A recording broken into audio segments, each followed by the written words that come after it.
It's just gorgeous out today.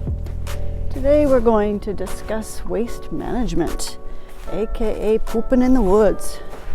So waste management, particularly on the AT, is governed by the principles of the leave no trace. Now they have recently kind of changed a bit of the policies on the leave no trace. It previously has been number one, bury your poop when you can, and if you can't bury it, then carry it out. They've kind of been switching this, and I think that's just because there's more and more people on the trails, and it takes a bigger hit on the environment. So now it's carry it out if you can, and if you can't, then bury it. The AT does have a fair number of privies, so really that's your best one. If there's something there and available, use that.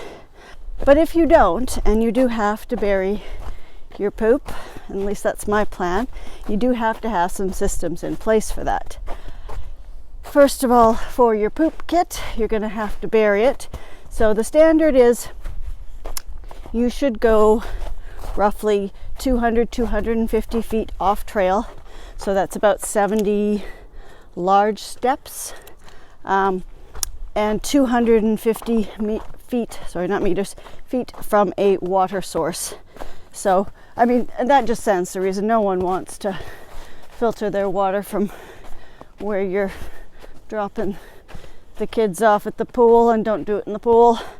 Now, the reason why we dig cat holes and we bury our poop as opposed to the animals who get to leave their poop all over the place is that the animals are consuming items in their diets that come from the habitat that they leave it in, and it decomposes. So there's nothing new introduced really into the environment, unlike our diets, which tend to be quite varied, quite processed, and coming from goodness knows where with all sorts of bacteria.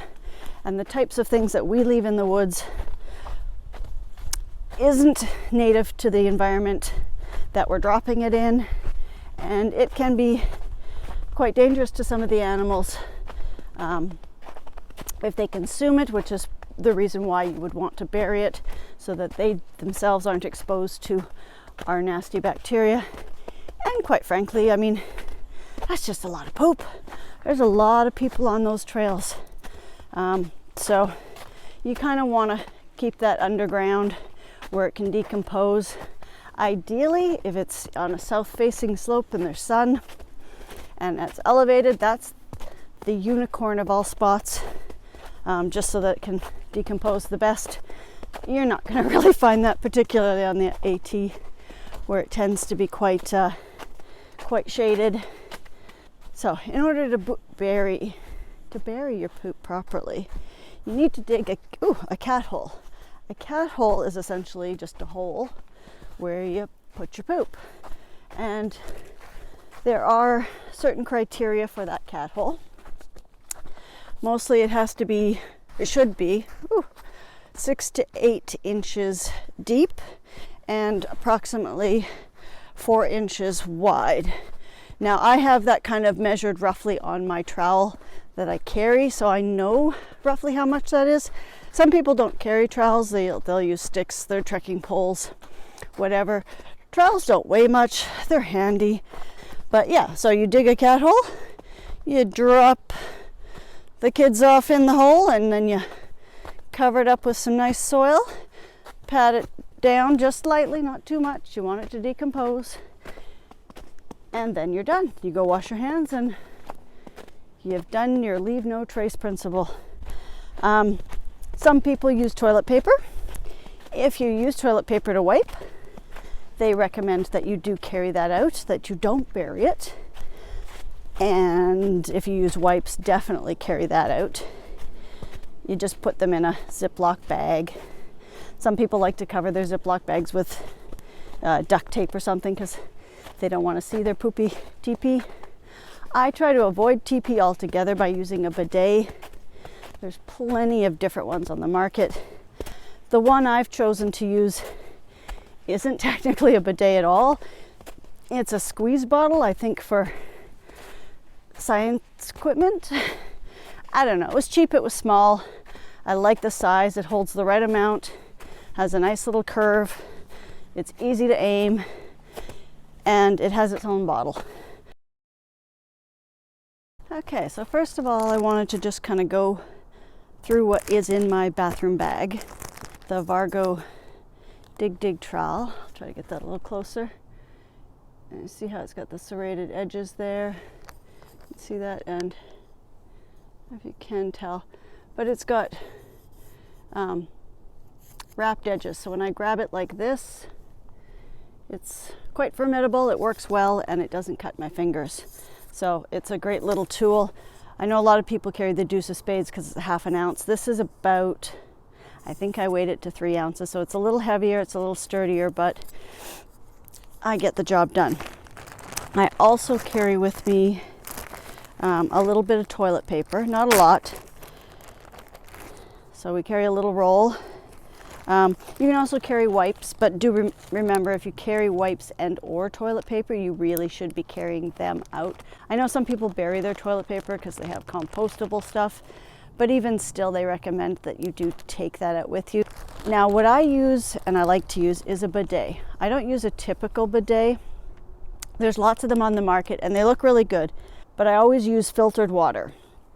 Don't just use any kind of water, because you're introducing bacteria to an area which could potentially infiltrate the interior part of your body, and you really don't want to do that.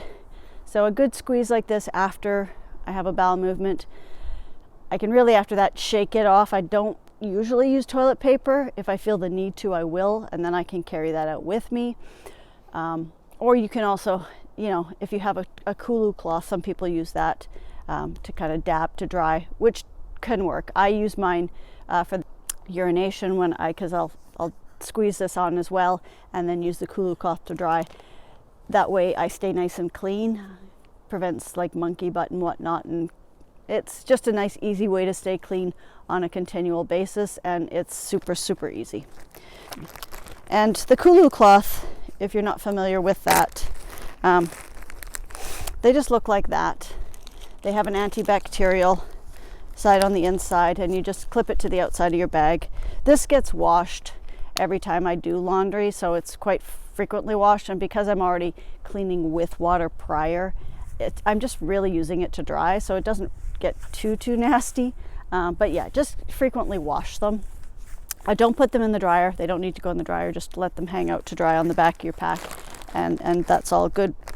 Then after you're done in the bathroom, obviously wash your hands. I prefer to wash with soap and water versus hand sanitizer. It works better. They've proven that washing your hands is cleaner, but if you don't have a lot of water available or it's just inconvenient, I always do carry a bottle of hand sanitizer in my poop kit. So, you know, just in case. Just to give you an idea, 6 inches is down here. So my cat hole needs to be at least that far down and at least the serrated edge wide. So, you know, you're gonna dig a cat hole. Clearly I'm just digging into snow. I can't get to the ground under there because, well, that'd be a long ways down. That begs the question, what do you do in snow? You do your best in the snow, and you hope that when the snow melts, it dissolves it as well. But still do a cat hole the best you can, and whatnot, because I'm not going to be able to do that in this this terrain at this moment.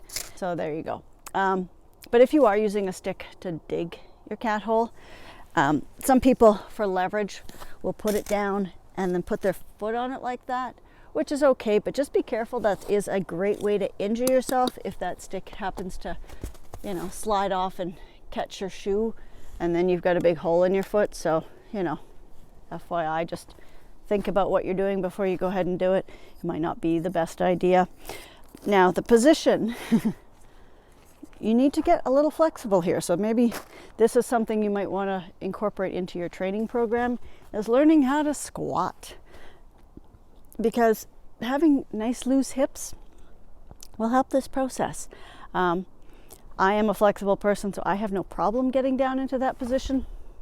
Getting into the squat position is handy, but it's also difficult. So if it's not something you've practiced, you really probably should. It's also good, quite frankly, just for your joints in general to learn how to squat like that. If you can't squat like that, there are other ways to do it.